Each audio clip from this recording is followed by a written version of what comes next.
while our first guest, Joey Logano, has the best average finish there of all active drivers. Joey is in Talladega today, participating in the fuel injection test. He joins us now. Joey, what have you learned so far? Oh, we've just been playing around with a couple little things. You don't really notice a huge difference with the fuel-injected motor here right now.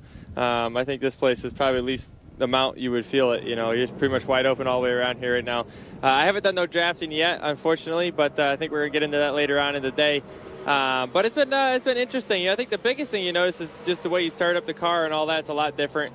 I've been playing around with some of the new rules as far as the blow-off valve with the water and all that. So that's kind of seeing where our limit is there and what we can do to work with that. So that's about it so far. Fuel mileage, what about that? It's been a huge topic all year long. What's the fuel mileage with fuel injection compared to what you've seen so far this year? That's a great question. I don't have an answer.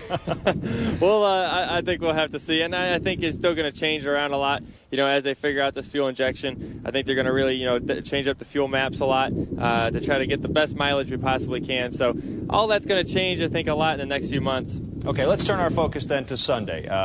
We've seen a lot of 2x2 racing. It's pretty much been the standard at Talladega and Daytona recently. But with the rule changes, what's the game plan this weekend? Yeah, I think as far as race car drivers and racers in general, we're going to find the fastest way we can possibly do it. And I think it's going to be the same, as we're going to be pushing each other at two-car draft. I think it's going to look a little bit more like it was when we first started doing it, though. Recently everyone's gotten better at being able to push for a long time and getting their cars a lot better. Now, with us not being able to get our cars as hot, I think it's going to look a lot more like it was in the beginning when we were switching a lot more. So that's all going to be quite a bit of a difference because when these cars switch, you slow down a lot and you're taking up 2 lanes of racetrack. So you have to find the most convenient time to switch is going to be a really big deal. And I think with all that, there's going to be a lot more action. There's going to be a lot of close calls too, I think, out there, and some that might lead to wrecks. So instead of us, I think, just pushing the whole race, I think we're going to have to switch a lot more. All right, time for the fun and games portion of this interview. Last night, you were featured on the Travel Channel's Man vs. Food Nation. Here's a clip.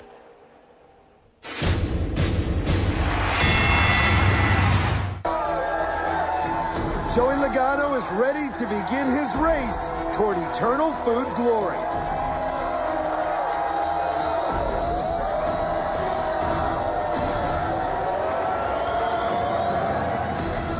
Bring on the challenge!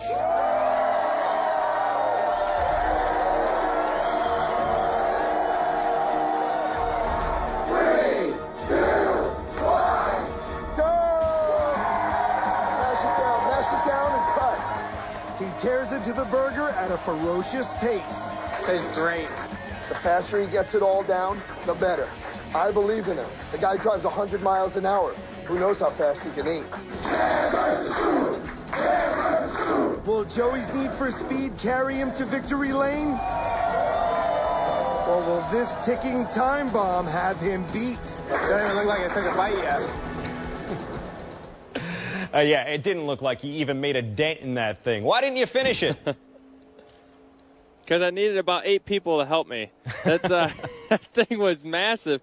I looked at it and I was like, man, I don't have a shot at finishing this thing. It was ridiculous. So I was laughing on Twitter last night. I was joking around. I said I was looking for a dog underneath the table to start feeding it to help me. That thing, I don't see how anyone can ever finish that thing, and it's pretty disgusting actually. So I was glad actually when the 30 minutes were over, and I was like, okay, good. I can start to breathe now and not feel sick anymore. So that was one heck of an experience. It was cool. That was cool to work with Adam and everyone there and have a good time with that. So a lot of good reviews over the show and everything like that. So it's been fun. All right. In my Italian household, in my upbringing, I was always told, mangia, eat that thing. I'm sure you were hearing that in the back of your head, too. You did a good job. We're all proud of you. I was. Thanks. I was hoping I had like chicken parm or something like that, some Italian dinner that I feel like I can eat a lot of, but that thing was not normally what I usually eat either. You did a heck of a job. We wish you luck in devouring the competition this weekend. Thank you, Joey. All right. Thanks, guys.